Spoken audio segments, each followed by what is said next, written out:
Good morning, everybody. Good morning, sir.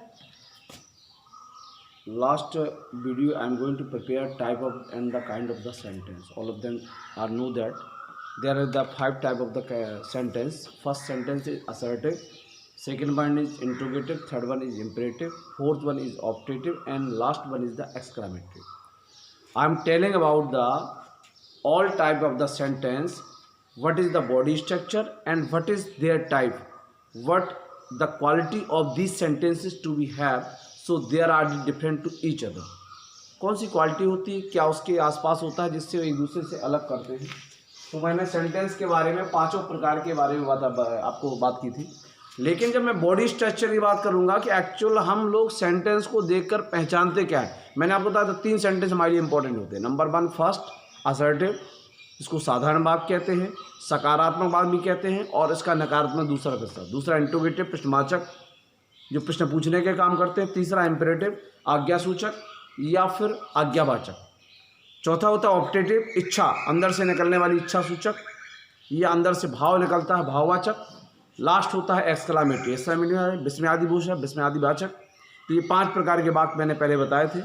उन्हीं वाक्यों को मैं आगे बढ़ाते हुए मैं चूँकि उसमें जब बॉडी स्ट्रक्चर बताएंगे कि सब्जेक्ट हेल्पिंग वर्ब किसके क्या आगे आ जाने से, किसके वाक्य से निकल जाने पर कौन सा सेंटेंस असर्टिव होता है, कौन सा नेगेटिव होता है, कौन सा अफर्मेटिव होता है, कौन सा इंट्रोगेटिव होता है, उसके बारे में हम चर्चा करेंगे. तो पहले हम उन सब को क्लियर आपको करने का काम करेंगे. सबसे पहले मैं आपको बताना चाहता हूँ सब्जेक्ट.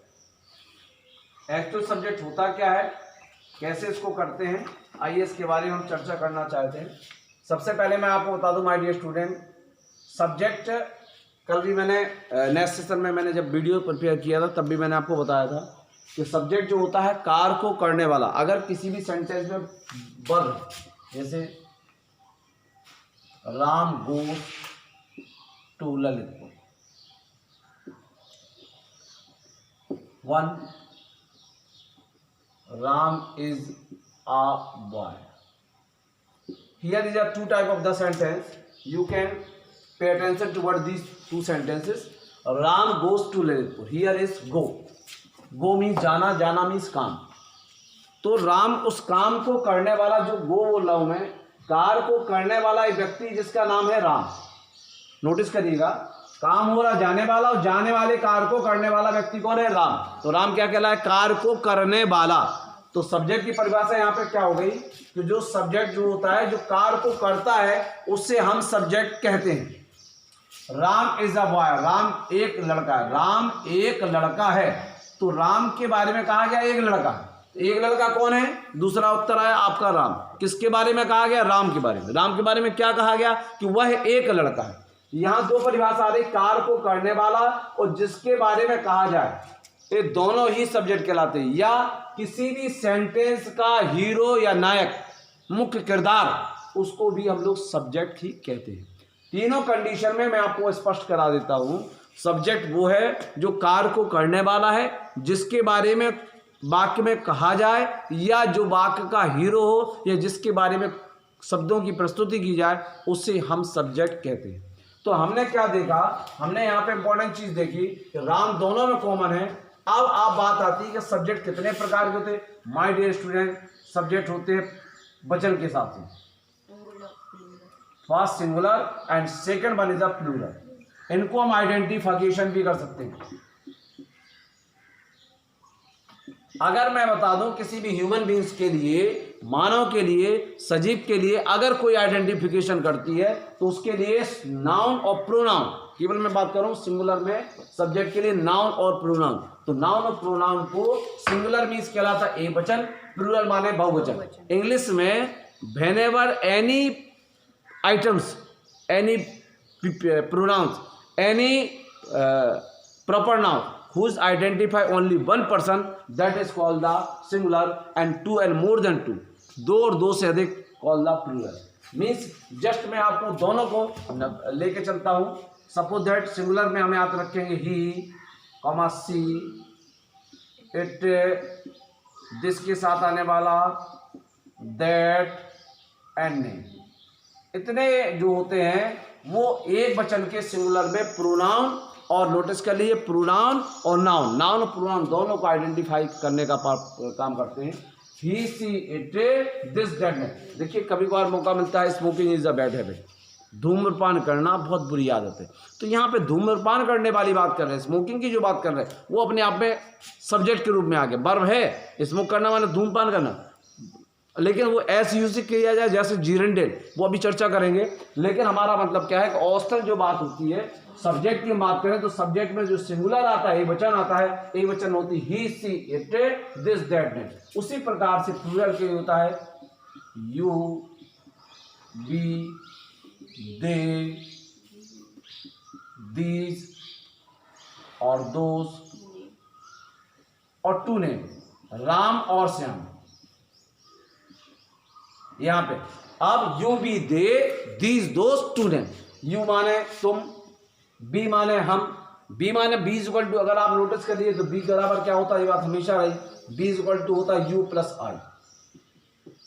तुम और मैं, तुम और मैं जुड़ करके बी हो जाता है, ये बात हमेशा जीवन भर के लिए याद रख लीजिए कि तुम और, जैसे गाना भी है, मैं और तुम अब हम हो जाते हैं, गाना मैंने सुना है, तो वही चीज है, हम क्या है, तुम और मैं, जब दोनों जुड़ जाते हैं तो वो हम सब हो जाता है। तो इसके प्रकार से बात करें कि हम लोग सब्जेक्ट के बारे में आइडेंटिफिकेशन इसलिए करना चाहेंगे कि अभी हम आपको सेंटेंस का ऐसे बॉडी स्ट्रक्चर बताएंगे कि किसी भी सेंटेंस का बॉडी स्ट्रक्चर क्या होता, हेल्पिंग वर्ब कहाँ होती, सब्जेक्ट कहाँ होता, वर्ब की फॉर्म कहाँ होती, मुख्य 3 चीज होती। तो इनके आगे पीछे WH क्या है, प्रश्नवाचक शब्द कहलाते हैं, उन्हें WH कहलाते हैं, 11 होते हैं। तो वो भी हम बात करने वाले। तो he she it this that name जो सिंगुलर कहलाता है, यू बी दे, अभी हम अस्थायी बताएंगे फिर फाइनली गए। यू माने तुम, बी माने हम, दे माने वे, दीज माने एक।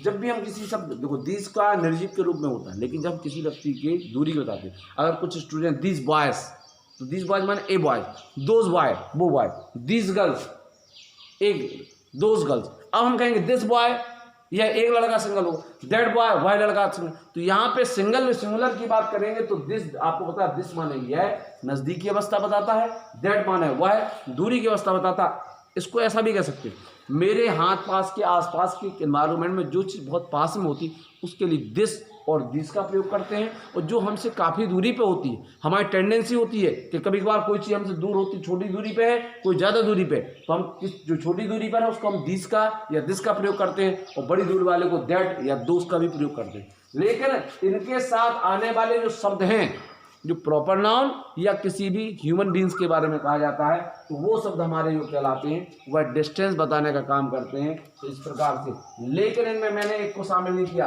वो क्या था, आई की कंडीशन माय डियर स्टूडेंट्स इस हमेशा अलग अलग होती है। आई के बारे में कहेंगे तो आपने देखा होगा कि जब भी आप प्रयोग करते हैं औसतन आई माने मैं होता है और मैं माने ए वचन होता है। ये व्यवहारिक रूप में मैं बता दूं कि आई माने मैं और मैं मीन्स ए वचन। लेकिन अगर जब हम आप टेंस के रूप में प्रयोग करेंगे तो आप इसको यहां पे देखेंगे, इज एम आर के साथ बीच में माने एम के साथ,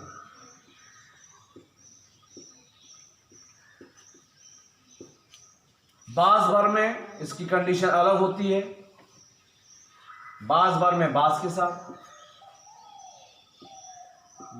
साथ एक वचन,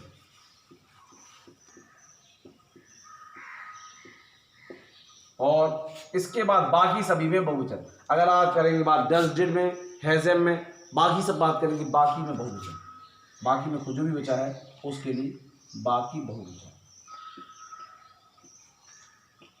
मैं इसको इसलिए आइडेंटिफिकेशन नहीं कर पा रहा हूं कि आप जब टेंस के साथ प्रयोग करेंगे, हेल्पिंग वर्ब के साथ सब्जेक्ट का प्रयोग करेंगे तो आप कंफ्यूज हो जाएंगे। तो कंफ्यूजन को मैं यहां दूर करना चाहता हूं कि इज एम आर के बाद बात करेंगे तो ना तो इज सिंगुलर होता है, आर आपकी हेल्पिंग वर्ब कहलाती है, इन्हें हम लिंकिंग वर्ब कहते हैं, इन्हें हम टेंस स्वयं वर्ब कहते हैं, इन्हें हम ऑक्सिलरीज माने सहायक क्रियाएं कहते हैं। माय डियर स्टूडेंट, तो मैं आपको बता दूं इज एम आर के बारे में बताता हूं। इज हमारा सिंगुलर है, आर हमारा प्लूरल है, लेकिन आई के लिए स्पेशली डिजाइन किया गया एम, माने आई के लिए स्पेशली वर्ड फॉर्मेट किया गया, वो है क्या, एम।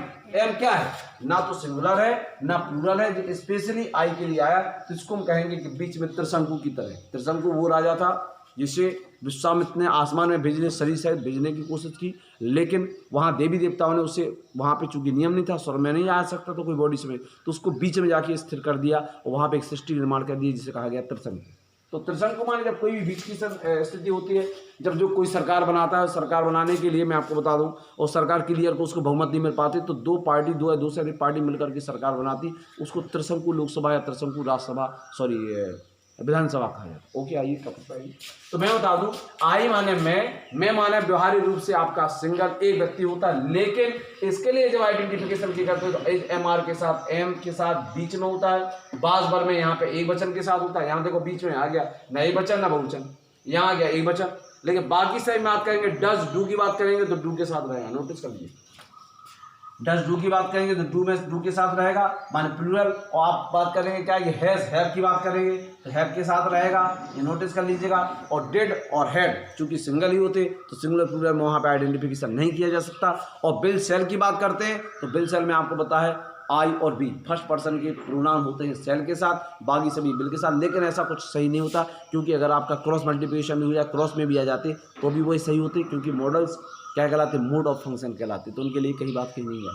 आई तो यहाँ पे आपने देखा कि सिंगुलर में ही सी इट कैसे याद करेंगे, he she it this that name, singular कौन से सब्जेक्ट कहेंगे, उसके लिए आप ताली बजा करके याद कर सकते हैं singular subject, he she it this that name, he she it this that name, याद करने का तरीका रहता है, काफी याद कर, he she it this that name, he she it this that name. Plural के now start, subject you we they these those two name, you we they these those two name, you we they these those two name. इस तरह आप याद कर सकते हैं ताकि हमेशा आपको स्मरण है। इसके साथ आई के term condition, I is am are के साथ बीच में एम के साथ, आई सिंगुलर नहीं प्लूरल नहीं बीच वाले शब्द, आई इज एम आर के साथ बीच में एम के साथ, बास बार में एक वचन, बास बार में एक वचन बास के साथ, बास बार में बास के साथ एक वचन, बास बार में बास के साथ एक वचन, और बाकी सभी में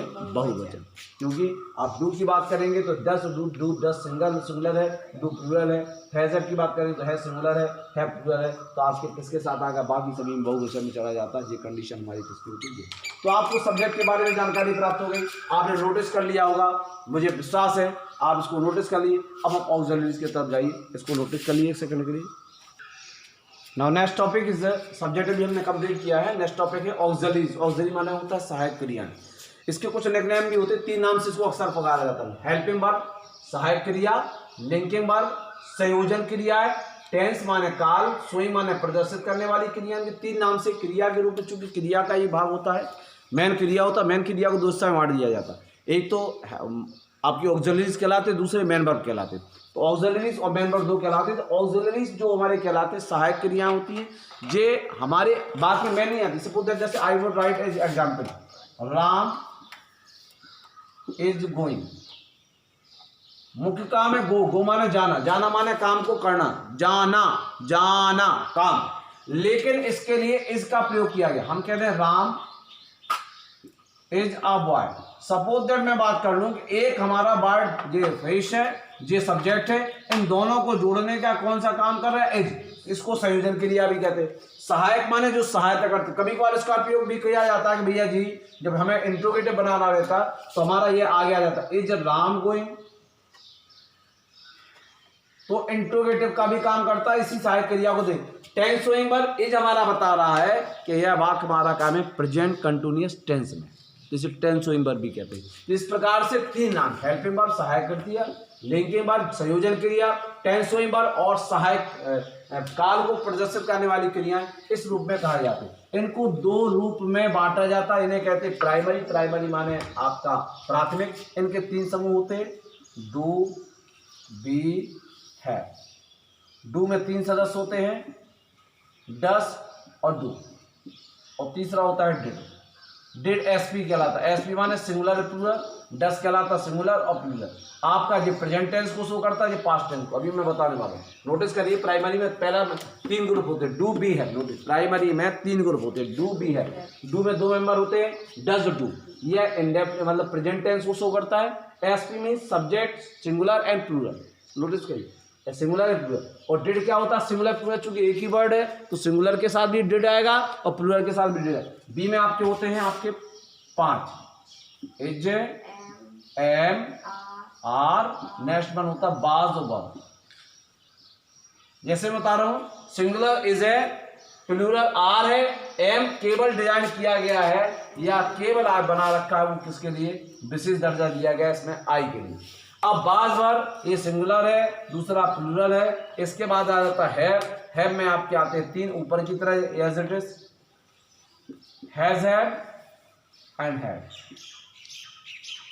बाद में वही कहूंगा, ये हमारा सिंगुलर आ जाएगा, ये प्लूरल आ जाएगा, ये सिंगुलर प्लूरल दोनों होगा, तो ऊपर की तरह as it is.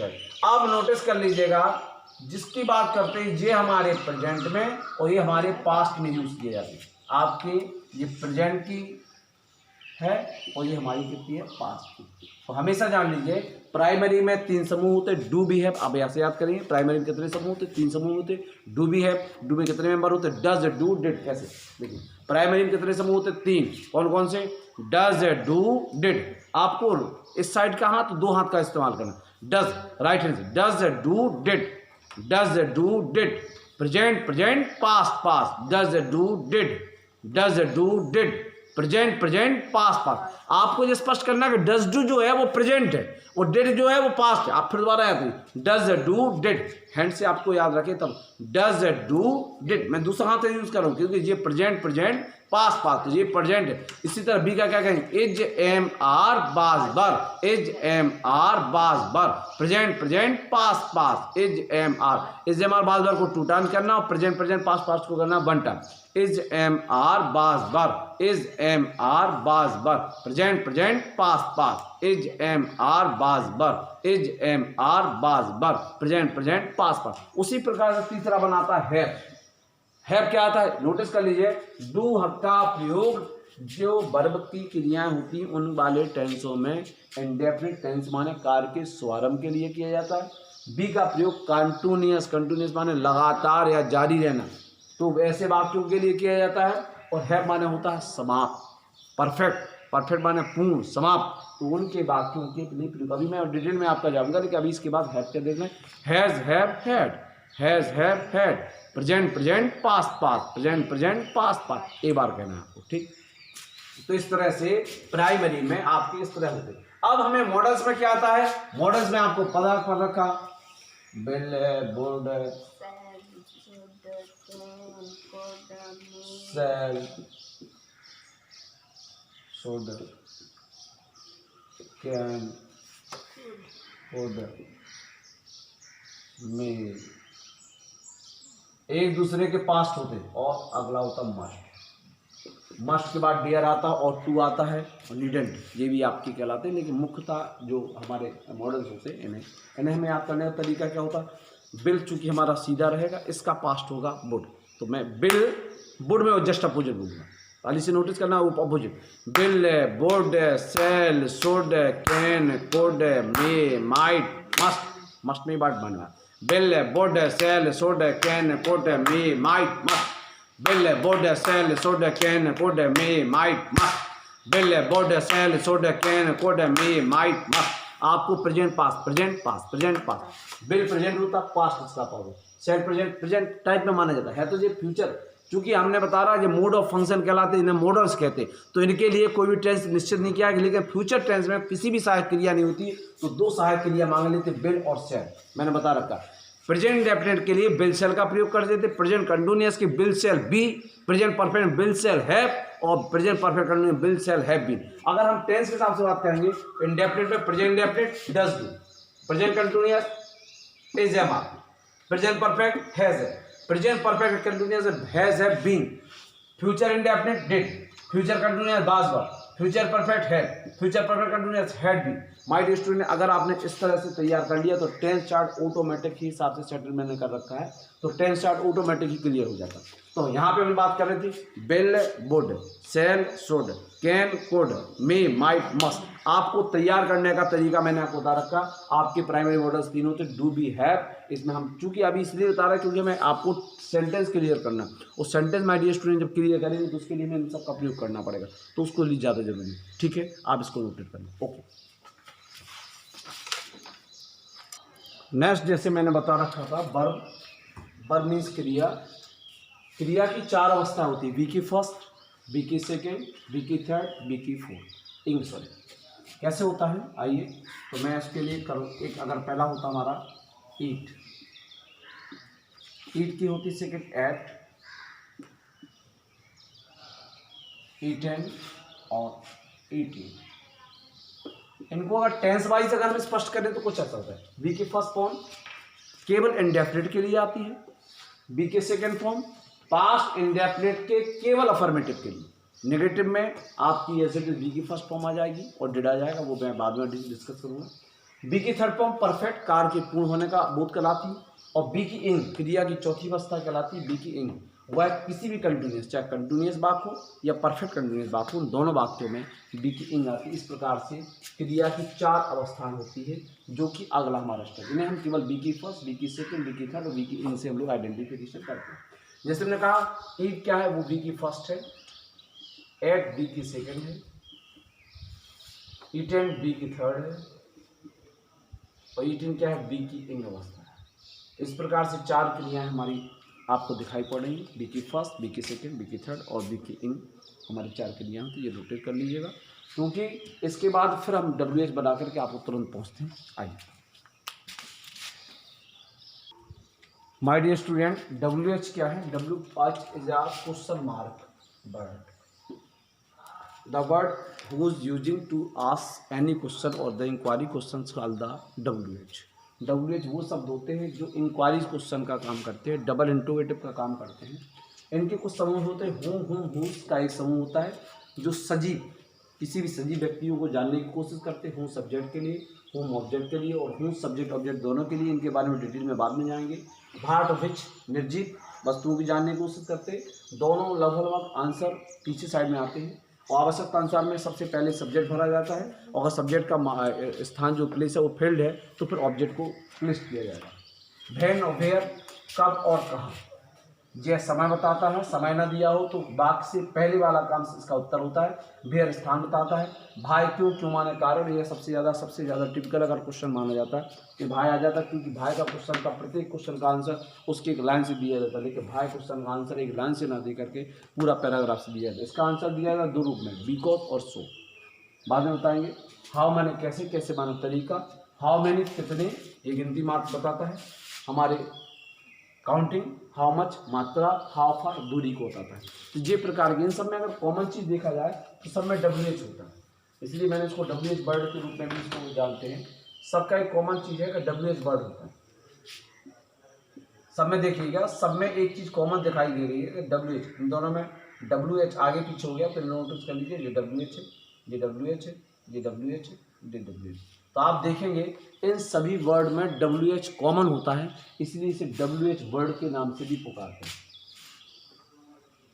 W H word के नाम से पुकारते हैं। यह सब प्रश्नवाचक होते हैं, किसी भी सेंटेंस के आगे आकर के इंक्वायरी क्वेश्चन का काम करते हैं। हमने कहा इज राम गोइंग,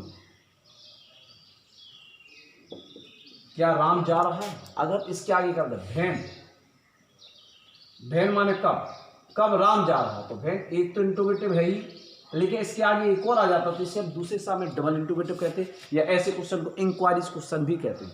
या where is Ram going, Ram तो जा रहा है लेकिन वो किस स्थान पर जा रहा है। तो हमारे डब्ल्यू एच जो शब्द 11 होते हैं, औसतन 12 हाव फार को जोड़ देंगे तो 12 होते हैं। यह शब्द अलग अलग समय पे अलग अलग शब्द जो होते हैं वह अलग अलग, मैं बताया हूँ माने कौन, सब्जेक्ट को जानने का प्रयास करना सजीव, सब्जेक्ट ऑब्जेक्ट को जानने का प्रयास किया आजीव, लेकिन ये दोनों पूर्ण सब्जेक्ट ऑब्जेक्ट को जानते हैं। यह अधूरा हाफ, हाफ तो ये whose father went to Kanpur, किसके पिता, पिता तो गए कानपुर लेकिन किसके गए, Ram's father went to Kanpur, तो ये हुज का काम करता है। वाट माने क्या, क्या माने निर्जीव वस्तु को जानने के लिए। वाट रेस्क्यू मैन, अगर हमने कहा वाट माने क्या, रेस्क्यू माने बचाता है, मैन माने मनुष्य को, डेंजर माने खतरों में, तो यहाँ पे सब्जेक्ट का लॉस हुआ तो आंसर सब्जेक्ट पे आता, तो courage rescue man in danger. और अगर आपका what fight in the field, तो हमने कहा what Ram fight in the field, Ram ने खेत में क्या पाया, तो यहाँ पे आंसर आपका ऑब्जेक्ट पे आएगा। तो अगर सब्जेक्ट भरा है तो आंसर ऑब्जेक्ट पे आएगा, और सब्जेक्ट अगर खाली तो आंसर सब्जेक्ट पे आएगा। तो ये दोनों निर्जीव जानने का काम करते हैं। बैन माने कब, कब माने समय, यह समय जानता है। समय आपका सेकंड से लेकर के घंटों तक हो सकता है, दिन महीना वर्ष तक हो सकते हैं। अगर सब्जेक्ट ना दिया हो तो जो समय काम पूछा गया उस कार से पहले वाला कार उसका आंसर होता है। और वेयर माने स्थान, चाहे वो छोटा बोर्ड का स्थान हो, कोई प्लेसेस हो, गांव हो, विलेज हो, टाउन हो, एरिया हो, सिटी हो, कंट्री हो, कोई भी चीज़ यहाँ पे स्थान पूछता है। वाई माने क्यों माने कारण, किसी भी कार्य के द्वारा किया जाने वाले कार्य का कारण क्या था, या कोई भी एक्सीडेंट हुआ, कोई भी चीज़ हुआ, उसमें क्रिया क्या ने कहा तो उसका कारण भाई जानता। हाउ माने कैसे, उस कार्य को करने का तरीका कैसे रहा। हाउ मच यहाँ पे काउंटिंग की बात करता है, हाउ मैनी काउंटिंग की बात करता है। हाउ मैनी में, हाउ मच में आपकी क्वांटिटी कितनी है, मतलब क्वांटिटी मात्रा बताने का काम था। हाउ फार डिस्टेंस बताने का काम करता है। तो ये सब कितने कहलाते हैं, WH कहलाते हैं। WH के द्वारा हमारा भी प्रयोग करके हम आपको सेंटेंस बनाना होता है। ओके,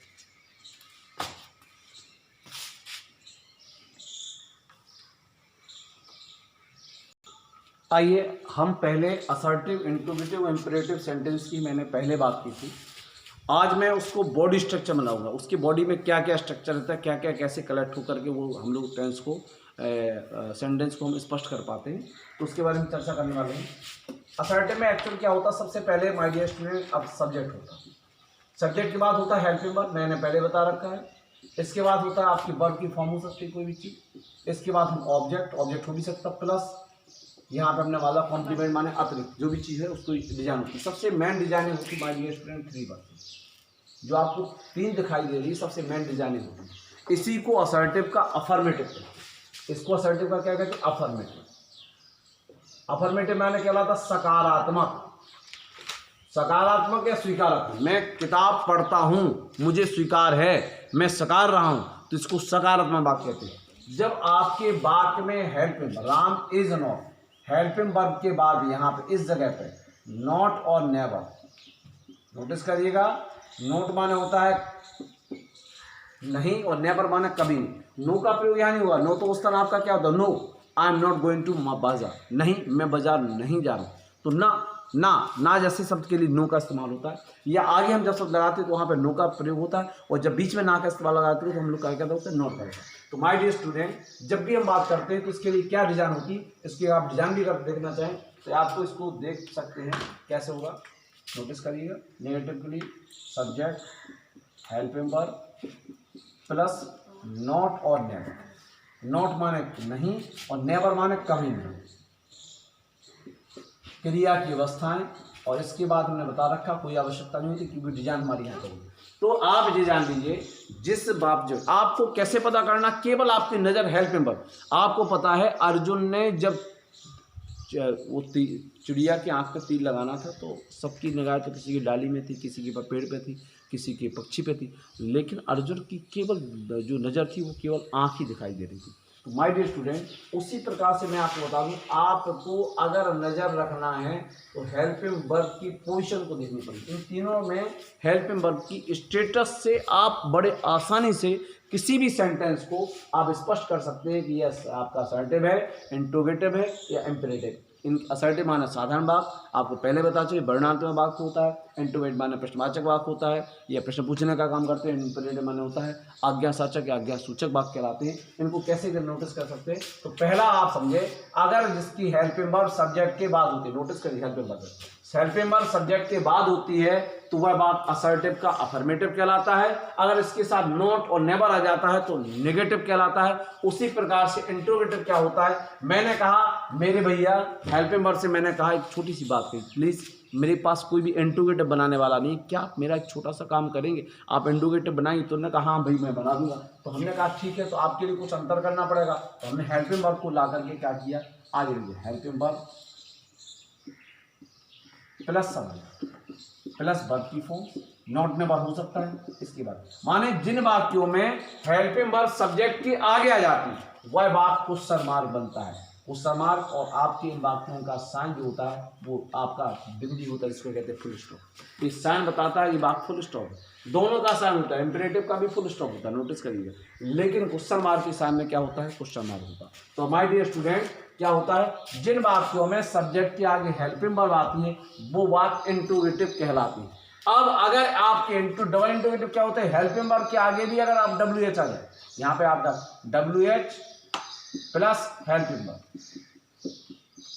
प्लस सब्जेक्ट, वर्ब की कोई फॉर्म हो सकती है यहाँ पे, इस बात को भी हम इंट्रोगेटिव कहते हैं। यह कहलाता डबल इंट्रोगेटिव। एक तो इंट्रोगेटिव हेल्पिंग वर्ब का काम कर ही रहती, जैसे जब भी वाक्य क्या से बनते, हिंदी वाले वाक्यों में क्या से बनते, क्या आप खाना खाते हैं, इसका उत्तर होगा यस या नो, तो यह वाक्य आपकी यस नो टाइप कहलाते हैं। हाँ हम खाना खाते हैं या नहीं हम खाना नहीं खाते।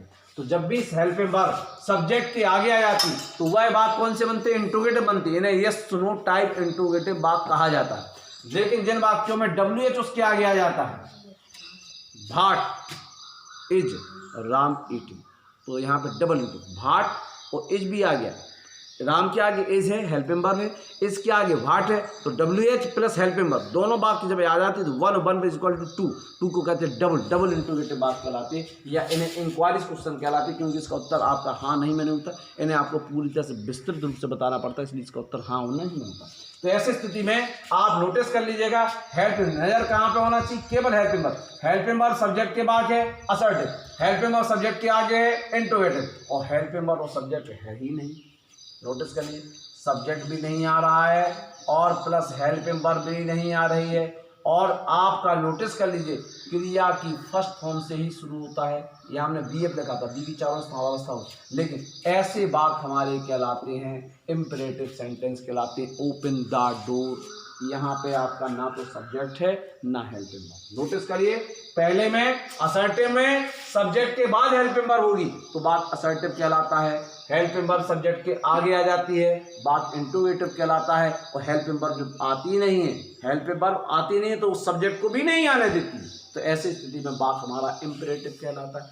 फिर नोटिस करिए बड़े आसानी से नोटिस करिए, जब आपका हेल्पिंग वर्ब सब्जेक्ट के बाद होती बात असर्टिव कहलाता है, हेल्पिंग वर्ब सब्जेक्ट के आगे होती बात इंट्रोगेटिव कहलाता है, जब हेल्पिंग वर्ब नहीं आती तो वो सब्जेक्ट को भी नहीं आने देती तो बात हमारा इंपरेटिव कहलाता है। इसके आगे अक्सर हम लोग इस्तेमाल करते डू नॉट मत के लिए, प्लीज़ हम लोग कृपया के लिए, और हम लोग कहते हैं लेटस, एक भाव होता है भाववाचक होता है, आओ लेटस प्लेन आओ हम खेलते हैं तो आओ के जैसे भाव के लिए आना मतलब एक साथ किसी काम को करने के लिए बोध कराते हैं, इस तरह से इसकी बॉडी स्ट्रक्चर है। एक यहाँ पे स्टूडेंट को सबसे ज़्यादा समस्या होती थी, समझ रहे बात को, आप नोटिस कर लेना सब्जेक्ट के बाद हेल्पिंग वर्ब इसको लिखना असर्टिव का अफर्मेटिव, आप अगर आप चाहें तो इसके रूप में भी लिख सकते हैं, अगर इसको आप और यहाँ पे अगर गैप देना चाहें तो यहाँ पे आप लिख सकते हैं कि अफर्मेटिव का रूल है, ये आपका नेगेटिव का रूल है, ये इंट्रोगेटिव में यस नो टाइप है, और ये है आपका इंक्वायरीज क्वेश्चन या इंपरेटिव नीचे आ गया,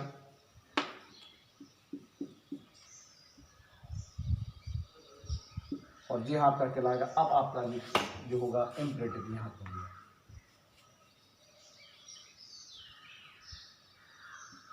तो आपने नोटिस किया, आपने जानने का प्रयास किया कि हमारे जो सेंटेंस होते हैं तो उनके लिए जो मुख्य बात कही जाती है तो वो क्या कही जाती है कि सबसे पहले अफर्मेटिव का रूल क्या होता है, सब्जेक्ट के बाद हेल्पिंग वर्ब के बाद नो नोट नहीं आता है, नेगेटिव में आपका नो नोट आता है, ये बात जानिए, यस नो टाइप में हेल्पिंग और सब्जेक्ट के आगे हेल्पिंग वर्ब आती है, और इंक्वायरीज क्वेश्चन में सब्जेक्ट के बाद हेल्पिंग वर्ब आती है, हेल्पिंग वर्ब के आगे WH हो जाता है, ये नोटिस करिए। अब अगर कंडीशन होती इंपरेटिव में ना तो सब्जेक्ट आता है ना हेल्पिंग वर्ब आएगी नहीं तो सब्जेक्ट को नहीं आती, यहां से शुरू होता है, इसके आगे 3 वर्ड आपको मिलेंगे, लेटस के हिसाब से बदल सकता है, लेटराम आ सकता है, लेट और भी वर्ड आ जाते हैं, और प्लीज माने कृपया के लिए हम लोग इस प्रयोग करते हैं, और तीसरा अक्सर प्रयोग प्रहार किया जाता है जिसे हम डू नॉट का प्रयोग करते हैं मना करने के, तो ये वर्ड आपके इसके आगे आ जाते हैं, तो नोटिस कर लीजिएगा इस तरह से डिजाइन होते हैं असर्टिव, इंट्रोगेटिव और इंपरेटिव। एक बात और विशेष ध्यान रखनी पड़ेगी, अगर किन्हीं वाक्यों में हेल्पिंग वर्ब आ गया है, जैसे हम कहते हैं इज या वैन राम इज,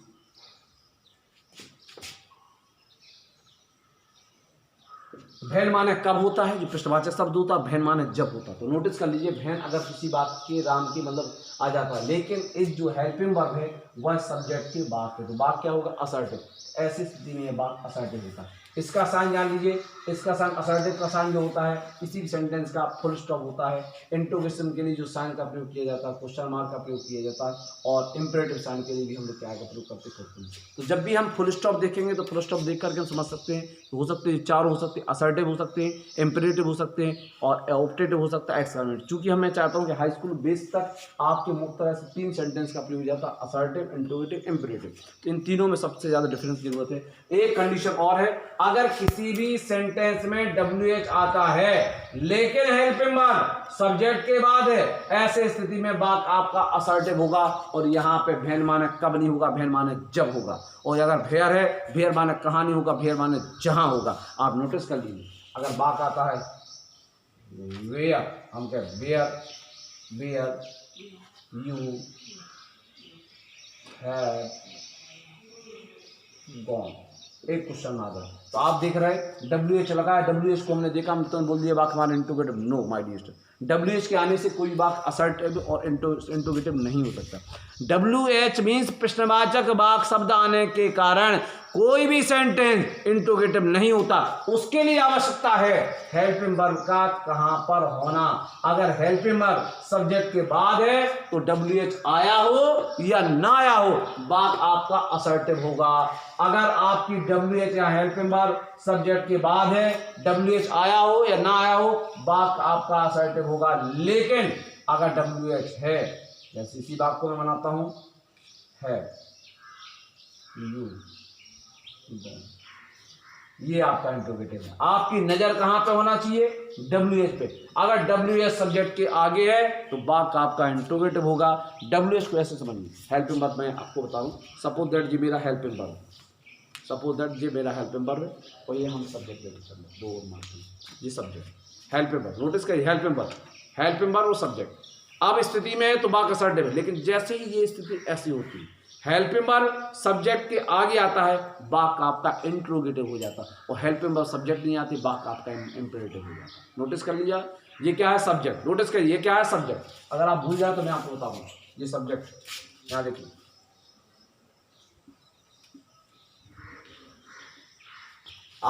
मैं आपको एक प्रैक्टिकल कराता हूँ। पहले मैं आपसे चाहता हूँ प्लीज आप नोटिस कर लें ताकि आपको नहीं करें। ओके, बहुत अच्छी तरह से आप लोग नोटिस कर लें बॉडी स्ट्रक्चर को, किस तरह से क्या डिजाइन की जाती है।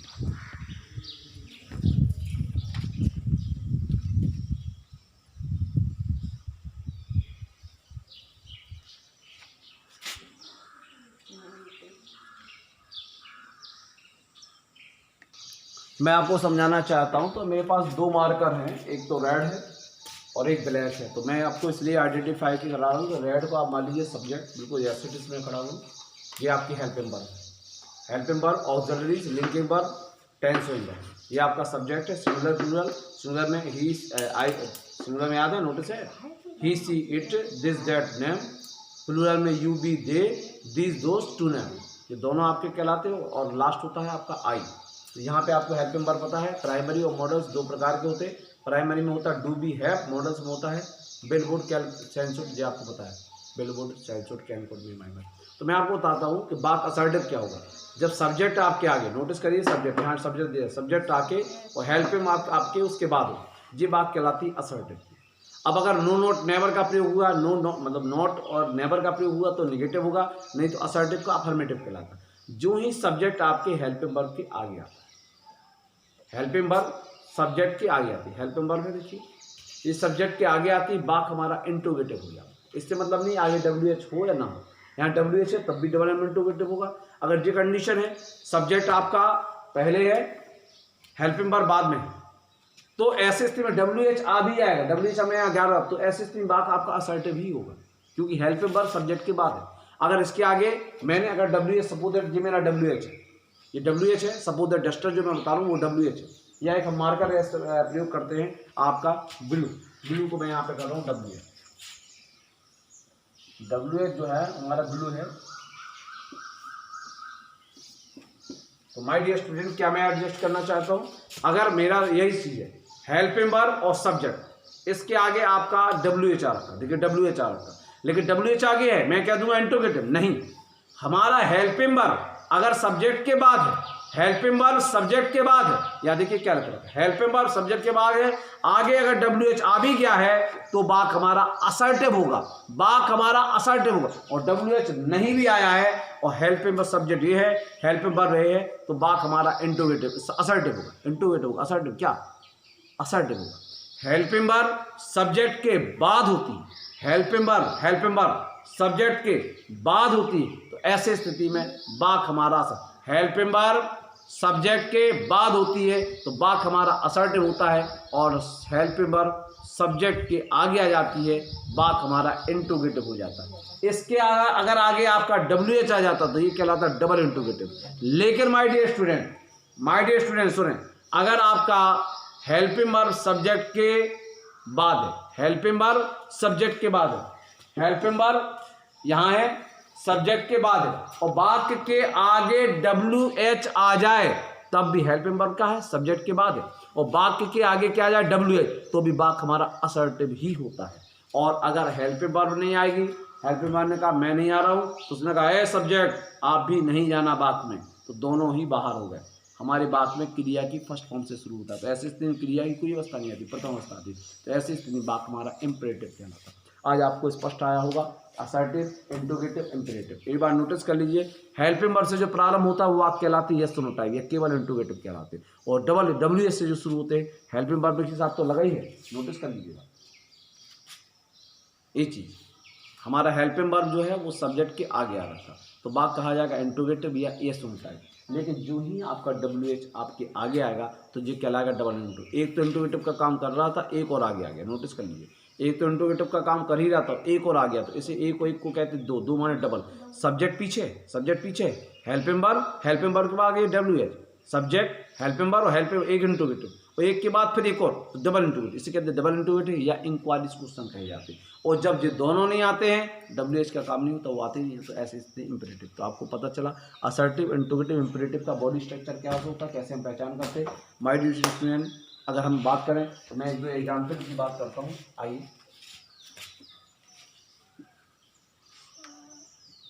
सुरेश विल गो, ये हमारा असर्टिव।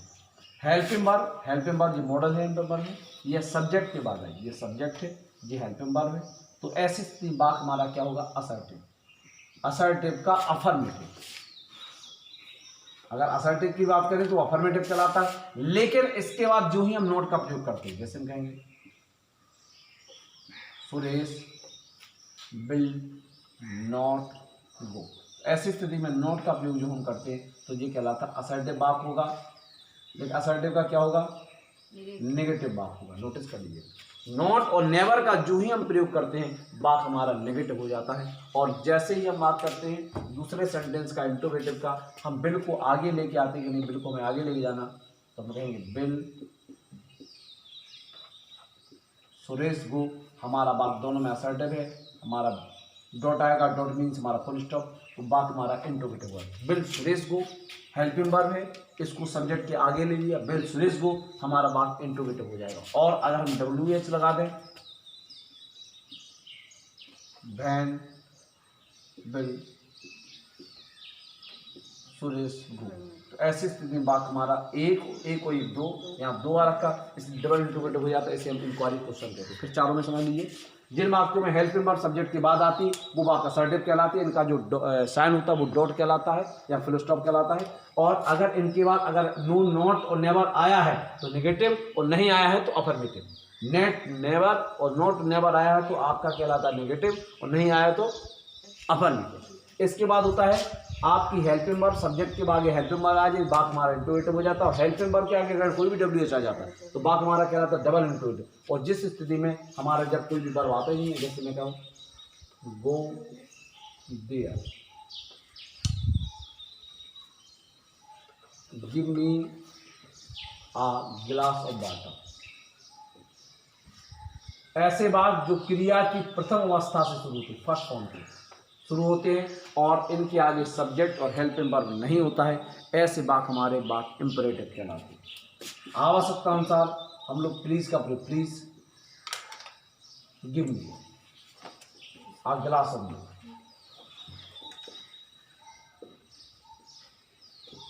दूसरा आ सकता है, हम लोग डू नॉट का भी प्रयोग कर सकते हैं। डू नॉट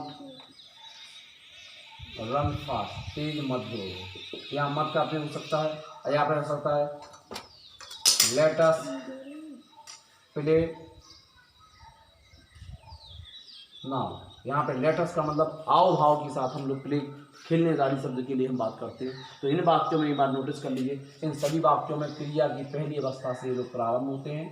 ये नोटिस कर लीजिएगा, हमेशा क्रिया की पहली परिणाम से प्रारंभ होते हैं और इनमें सब्जेक्ट और हेल्प वर्ब नहीं आता। ये सभी वाक्य हमारे इंपरेटिव कहलाते हैं। इनकी अगर साइन की बात करें तो फुल स्टॉप या डॉट मार्क होता है। इन सब में भी पहचान के रूप में फुल स्टॉप होता है, क्योंकि हमारे हाई स्कूल कोर्स में सबसे ज़्यादा असर्टिव, इंट्रोगेटिव और इम्पेरेटिव का प्रयोग किया जाता है। मैंने तीनों वाक्य स्पष्ट करा दिए। इन वाक्यों को आप एग्जाम्पल के रूप में लिख लें, इनके आगे सब उदाहरण चलें। Assertive, affirmative, assertive, negative, interrogative, poster में yes no type, interrogative, double interrogative या फिर हम कहेंगे इंक्वायरी क्वेश्चन। और ये वाक्य हमारे क्या है, इम्पेरेटिव सेंटेंस है, ताकि आपको पहचान आ सके, आप जान सके। ये हमारा उद्देश्य था, आज क्लियर हो गया होगा। अब कल से हम शुरू करेंगे पार्ट ऑफ स्पीच। अगला जो चैप्टर आएगा वो पार्ट ऑफ स्पीच होगा। सेंटेंस बन गया। सेंटेंस मीन्स हमारी स्पीच कहलाती है, भाषण का एक हिस्सा होता है, हम जो बोलते हैं उसका एक हिस्सा होता है। उसमें क्या क्या होता है, किस पार्ट से बनता है। अगर बिल्डिंग देखी जाए तो बिल्डिंग बनती है, किससे बनती है अगर मैं बात करूँ तो लेबर भी चाहिए पड़ती है। ब्रिक्स, सीमेंट, सैंड, गिट्टी और आपके पेंट आता है, डोर्स आते हैं, एंगल्स आते हैं। तो ये सब चीज़ से मिलकर के बिल्डिंग बनकर तैयार होती है। तो उसी प्रकार से जब हम कोई भी सेंटेंस से पूरी स्पीच बन जाती। हम जो बोलते हैं collection the 2 and more sentences, 2 or more than 2 sentences को हम कहते हैं कलेक्शन, उसकी स्पीच कहते हैं। क्या भाषण बोला, क्या बोला। तो उसमें प्रत्येक स्पीच में बोली गई तो उसमें एक एक पार्ट, मतलब एक सेंटेंस में क्या क्या पार्ट होगा, पार्ट ऑफ उसका क्या होता है, उसकी स्पीच के पार्ट क्या कहलाते हैं। तो उसी चीज़ के बारे में हम कल चर्चा करेंगे नेक्स्ट टॉपिक में, नेक्स्ट वीडियो हम प्रिपेयर करेंगे। तब तक के लिए आप लाइक करें, सब्सक्राइब करें और दूसरे भी, आपने पढ़ लिया, प्रयास करें दूसरे भी आपके फ्रेंड हैं, आपके रिलेशनशिप में, वो भी पढ़ सकें, वो भी ज्ञान अर्जित कर सकें। आवश्यकता है कि आप अपने इस वीडियो को शेयर जरूर करें। Thank you very much. आपका दिन मंगलमय हो और लास्ट लॉन्ग लास्ट। थैंक्स।